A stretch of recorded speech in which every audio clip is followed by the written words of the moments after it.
आपका आरोप है कि आपके खिलाफ 3 मामले फर्जी मामले दर्ज किए गए हैं। ये मामले कौन कौन से हैं और आप इन्हें फर्जी क्यों कहते हैं? देखिए, सबसे पहले तो मैं आपको बता दूं जी, ये जो फर्जी मामले मेरे ऊपर एसपी आदित्य मिश्रा द्वारा बनाए गए हैं जी, वो केवल और केवल बालाघाट जिले के रेत माफिया राजेश पाठक के इशारे पे बनाए गए और उसके घोटाले को दबाने के लिए बनाए गए हैं। जिसमें सबसे पहला मामला था दिनांक 20 दिसंबर 2025 को बनाया गया था खनिज की उप संचालक फरहत जहां के द्वारा बालाघाट कोतवाली थाने में जी। और उस एफआईआर में फरहत जहां कह रही है कि राजा लिल्हारे ने अपने यूट्यूब चैनल पर 6 दिसंबर को एक वीडियो प्रसारित किया। मैंने 11 दिसंबर को उसको देख लिया और मैं 20 दिसंबर को रात के 12:08 पर वो एफआईआर दर्ज करने थाने में आई हूँ। अब उसमें एफआईआर के आप आरोपों को जो आरोप मेरे ऊपर एफआईआर में उसने लगाया उसको समझिए। उनके द्वारा ये कहा जा रहा है खनिज के उप संचालक के द्वारा, चूंकि मैं मुस्लिम संप्रदाय से संबंध रखती हूँ और रेत का ठेका लेने वाले, रेत का परिवहन करने वाले मजदूर दूसरे वर्ग से संबंध रखते हैं, 2 वर्गों के बीच शांति भंग करने की नीयत से राजा लिल्हारे ने वीडियो जारी किया। अच्छा, हम इतनी गंदी और घटिया घिनौनी सोच के व्यक्ति नहीं हैं कि 2 वर्गों की बात करें और 2 वर्गों के बीच में लड़ाई की और धार्मिक उन्माद फैलाने की बात करें। हमारी लड़ाई इंसानियत को बचाने की है, जल जंगल जमीन को बचाने की है।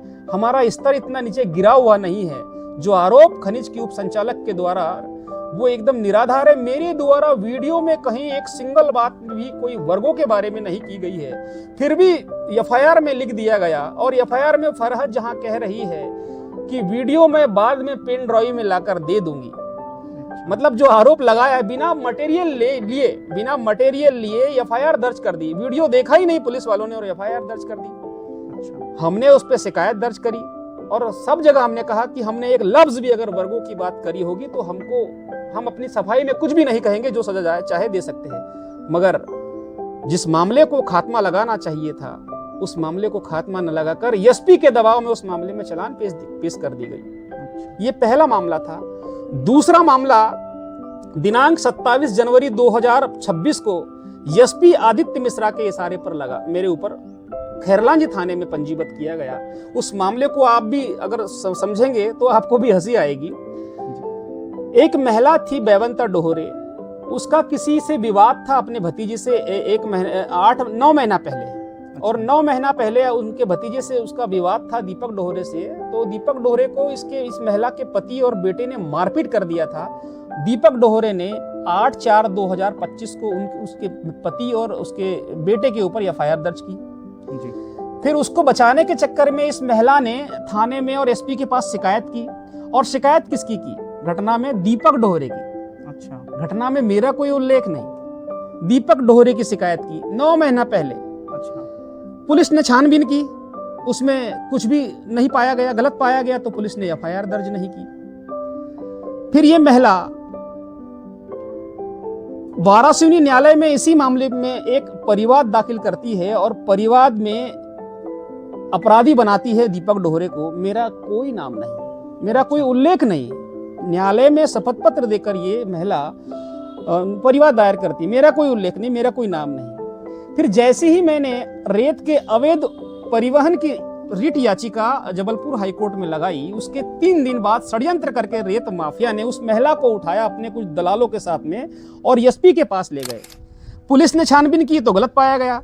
एसपी के पास जैसी ये महिला जाती है तो एसपी आदेश दे देता है एफआईआर दर्ज करने का। अच्छा।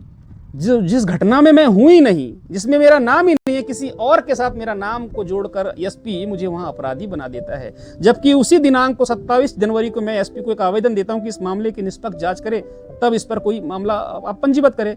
फिर भी एसपी रेत माफिया के इशारे पर मुझे अपराधी बना देता है। आप समझिए कि जिस मामले में मेरा कोई लेना देना ही नहीं, उस महिला ने परिवाद पेश किया न्यायालय में, मेरा कोई उल्लेख नहीं। घटना में मेरा कोई पूर्व में शिकायत में उल्लेख नहीं। तीसरा मामला मेरे ऊपर 21 मई 2026 को अभी दर्ज किया गया है और वो भी मामला मैं आपको बताना चाह रहा हूं कि 9/5/2026 को मेरे ग्राम के सरपंच ने मेरा जो जीवन यापन करने का साधन है, मेरी दुकान, उसके सामने आने जाने के रास्ते पे 2 रेडीमेड मूत्रालय रख दिए। जिसकी शिकायत मैंने ग्रामीणों के साथ में थाने में जाकर की कि इसने मेरा रास्ता रोक दिया है, सार्वजनिक स्थल पे गंदगी फैला रहा है और इसके मूत्रालय बनाने के कारण अंधा मोड़ बन रहा है, कभी भी कोई बड़ी दुर्घटना हो सकती है। और NH 543 पर इसने ये जो मूत्रालय रखा है, इसके पास कोई NOC भी नहीं है। इतना सेंसिटिव मामला था, गंभीर मामला था। इस मामले पर पुलिस ने कोई जांच नहीं किया, उस मूत्रालय को नहीं हटाया। अगर वहां कोई बड़ी दुर्घटना हो जाती या कोई मर जाए तो इसका जवाबदार कौन होगा? हमने तो प्रशासन को अपनी जवाबदारी निभाकर पहले पूरा शिकायत कर दी।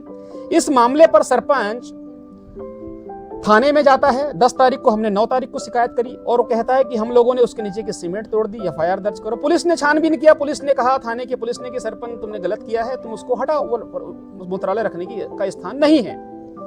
और पुलिस ने पूरे मामले को शांत कर दिया।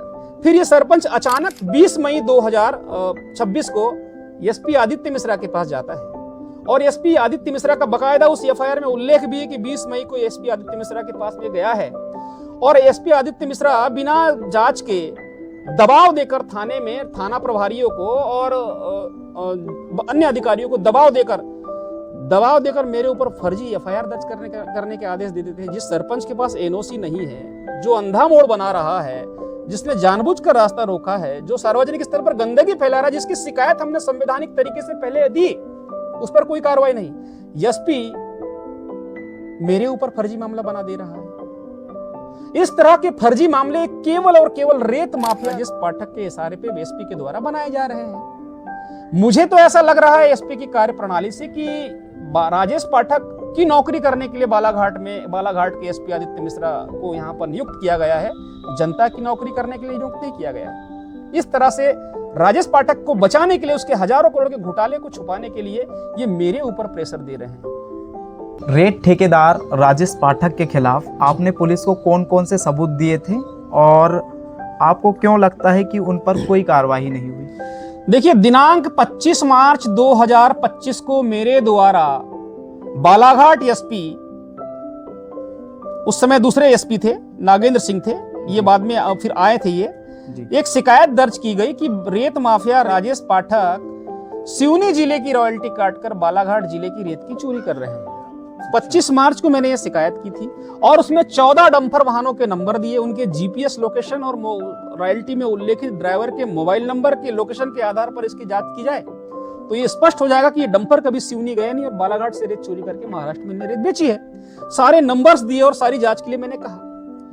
25 मार्च को मैंने शिकायत की 2025 को और 3 अप्रैल 2025 को एक खनिज विभाग की एक छापामार कार्रवाई हुई और वाराणसी विधानसभा क्षेत्र के साकड़ी में लगभग 5 से 10 करोड़ के बीच का अवैध भंडारण जब्त किया गया और वो भंडारण राजेश पाठक ने किया था। उसकी कोई जांच नहीं की गई।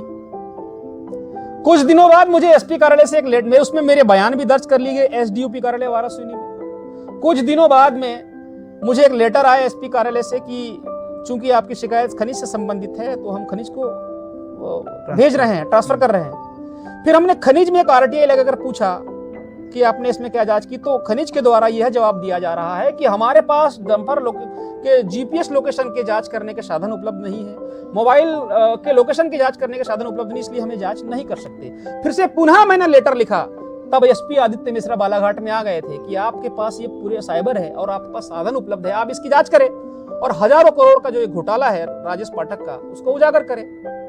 मैंने 14 डंपर वाहनों के आधार पर कुछ समय अवधि की पूरे डंपरों की जांच करने के लिए कहा था, मगर वो हजारों करोड़ का घोटाला था। SP ने उस पर कुछ नहीं किया, कुछ भी नहीं किया। उसके बाद में दिनांक 19 सितंबर 2025 को राजेश पाठक के बेटे पवन पाठक के 3 डंपर और एक 4 व्हीलर गाड़ी परसवाड़ा विधानसभा क्षेत्र के ग्राम बटरमारा में शासन के द्वारा जब्त किए गए भंडारण की रेत चोरी करते हुए पकड़ाई। 3 डंपर, एक 4 व्हीलर गाड़ी। उसमें मेरे द्वारा SP को लेटर लिखा गया कि आपके द्वारा केवल ड्राइवरों को इसमें अपराधी बनाया गया है, राजेश पाठक के बेटे पवन पाठक को अपराधी नहीं बनाया, इसको अपराधी बनाए। क्योंकि दूसरी तरफ बालाघाट जिले के जिन ट्रैक्टरों को SP जब्त करता है तो मालिक और ड्राइवर दोनों पे अपराध पंजीबद्ध करता है।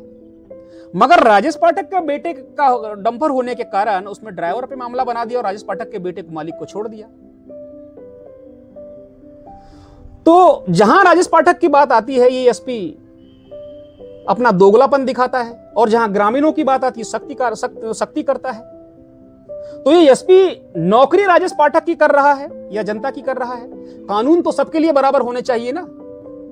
तो मुझे एक बात समझ नहीं आती, ये बालाघाट में नियुक्त हुआ है एसपी राजेश पाठक को बचाने के लिए हुआ है या जनता के साथ इंसाफ करने के लिए हुआ है, कानून व्यवस्था सही तरीके से सुदृढ़ तरीके से बनाए रखने के लिए हुआ है?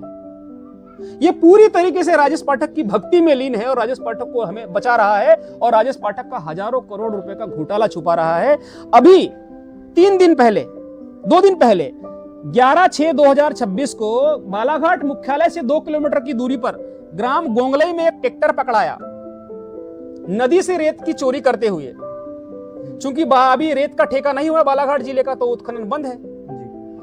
ट्रैक्टर पकड़ाया गोंगलई की नदी में और रॉयल्टी वहां काट दिया राजेश पाठक ने खैरी की, उससे 8-9-10 किलोमीटर की दूरी की। अच्छा। भंडारण की रॉयल्टी अभी घाटों की नहीं है, तो रॉयल्टी काट दी 10 किलोमीटर दूरी की और ट्रैक्टर पकड़ा है नदी के अंदर अवैध उत्खनन करके। पुलिस ने पकड़ा। अब पुलिस ने पकड़कर क्या चतुराई करी, क्योंकि वहां राजेश पाठक का नाम आ रहा था, क्योंकि राजेश पाठक ने रॉयल्टी काटी थी, वो मामला माइनिंग को दे दिया। दूसरी तरफ ग्रामीणों को ट्रैक्टर में 379 लगाकर उनको जेल भेजते हैं और ये केवल माइनिंग को दे दिया क्योंकि राजेश पाठक इसमें फंस रहा था। तो ये लगातार दोगलापन कर रहा है एसपी और लगातार राजेश पाठक को बचा रहा है, केवल राजेश पाठक की नौकरी कर रहा है। अगर एसपी सख्ती से कार्रवाई कर देता तो आज राजेश पाठक और उसका बेटा जेल में होता हजारों करोड़ की लूट के मामले में।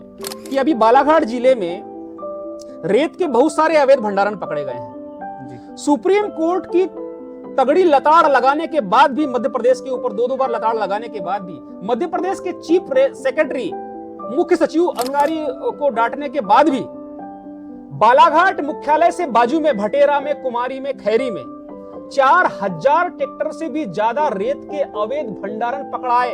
इतनी बात पर मुख्य सचिव ने और डीजीपी ने इस एसपी को और कलेक्टर को और माइनिंग अधिकारियों को यहां से हटाकर इन पर जांच बिठाना चाहिए कि आपकी मुख्यालय के बाजू में 3 किलोमीटर की 4 किलोमीटर की दूरी में हजारों ट्रैक्टर रेत कैसे भंडारित हो गई सुप्रीम कोर्ट की सख्ती के बाद भी।